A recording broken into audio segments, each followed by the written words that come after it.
Joining us now, Ambassador Mark, who is Spanish ambassador to India. So thank you so much for speaking to us.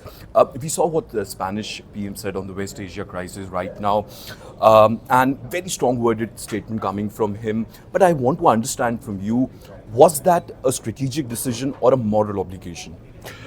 No, this is connected with our total backing to the United Nations. We have created an organization to deal with peace, to deal with the challenges of conflicts. So we have to reinforce the United Nations. Every time we have a possibility of a crisis, we have to say the leading role has to be done by the United Nations. So what the president said is, we cannot have to move towards a world that people individually decide, I make a war here or there. We have to say if there is a problem, it has to be resolved through diplomacy, and it has to be under the leadership and the guidance of United Nations. It's more than a moral and a strategic, is the certainty that we have built for the first time a global organization to deal with peace and has to be the key actor in this planet. Okay, Spain has opposed the war, as I mentioned, and you talked to us that you think UN should be the ultimate body who should resolve all these things. But on one hand, Spain is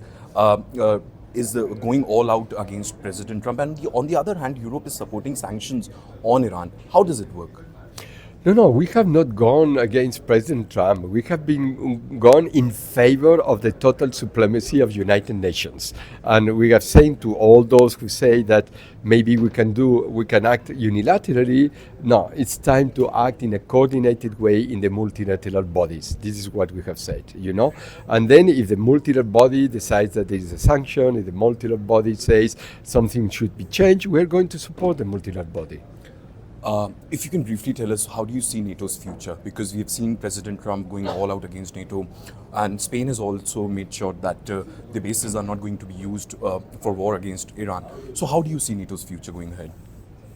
Well, NATO's future was designed to preserve the members against an attack to them. So at this moment, there is no attack to the members of NATO, This was NATO was built as a defensive organization, not as an offensive organization.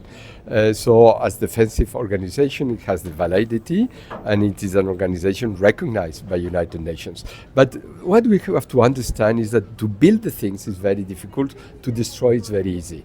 We built the United Nations because there had been a Second World War. There were 45 million people dead, and they said, this scale of destruction cannot happen never again. So we built for the first time a great global organization with good operational power, much better than the first one. The first one, that was the League of Nations, was important because it existed, and it created the first essay of the humanity to organize themselves in a global body.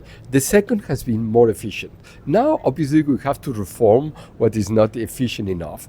But it's much better to reform, to improve the quality, to think that this is not useful, because I think we will not be able to build any new thing superior. And I think the key thing has been the G21.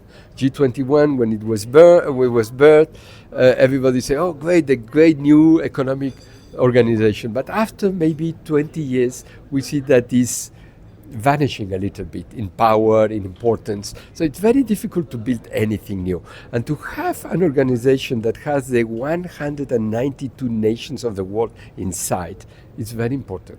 This is unique. Ambassador, my last question.